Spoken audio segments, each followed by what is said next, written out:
আজকের প্রথম শুভেচ্ছা বক্তব্য রাখার জন্য যিনি আসছেন তার জন্য জোরে করতালি আশা করছি। জোরে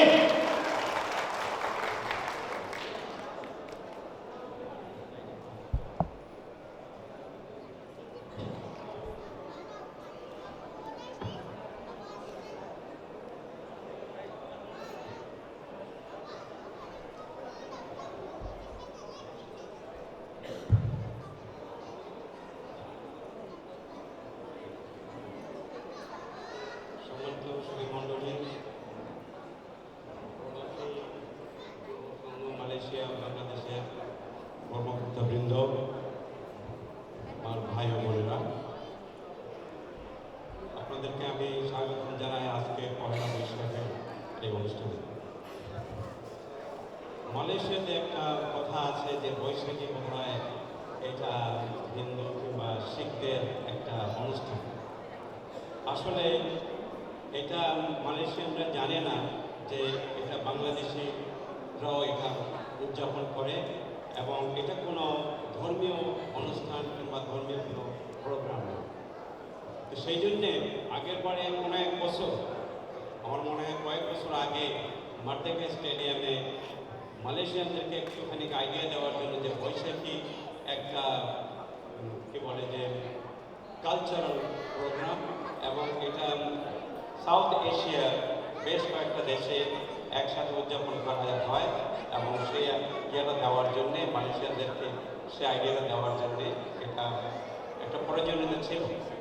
যা হোক, এগুলো করতে হলে হাই কমিশন তরফ থেকে এককভাবে করতে হয়, যাতে বিভিন্নভাবে ছোট ছোট আকারে না করে একসাথে একটা বড় অনুষ্ঠান করলে দেখতে এটা খুব সুন্দর হয়।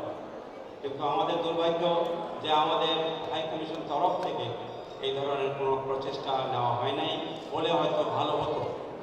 যাক, আমার মনে পড়ে ছোটকালে আমরা যখন বৈশাখী কিংবা পয়লা বৈশাখ উদযাপন করতাম, তখন একটা মেলার মধ্যে হতো। সেই বটগাছের নিচে বিরাট একটা মেলা জমত। যারা আমাদের দেশের বিভিন্ন ধরনের শিল্পী, মৃৎশিল্পী বলেন, লৌহশিল্পী বলেন, কিংবা যেরকম যারাই কারুকার্য জানত, তারা তাদের বিভিন্ন প্রোডাক্ট নিয়ে আসতো সেই বটগাছতলে, এবং সেখানে অনেক ধরনের জিনিসপত্র নিয়ে আসতো, ফল ফ্রুট থেকে আরম্ভ করে বিভিন্ন জিনিস, এবং বাচ্চারাও বেশ উপভোগ করত। তো যাই হোক, দিনের পরিবর্তনে দিন দিন এগুলোর চেহারাও চেঞ্জ হয়ে আসছে। এখন আমরা বৈশাখে পান্তা ইলিশের কথা অনেক নতুন করে চালু করেছি।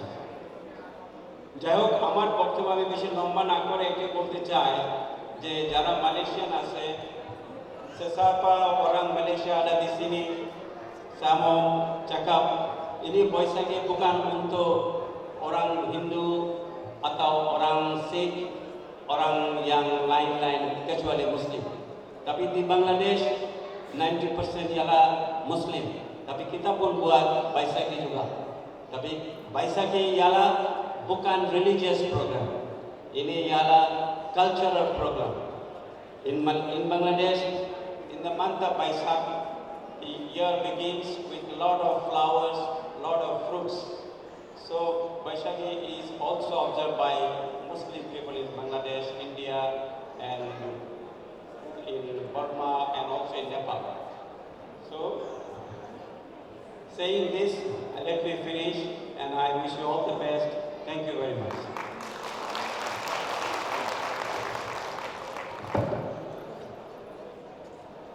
আমরাও ধন্যবাদ জানাচ্ছি সুন্দরভাবে বাংলাদেশের পহেলা বৈশাখকে তুলে ধরার জন্য জনাব ডাক্তার আহমেদ বোরহানকে। আমরা স্টেজে আমন্ত্রণ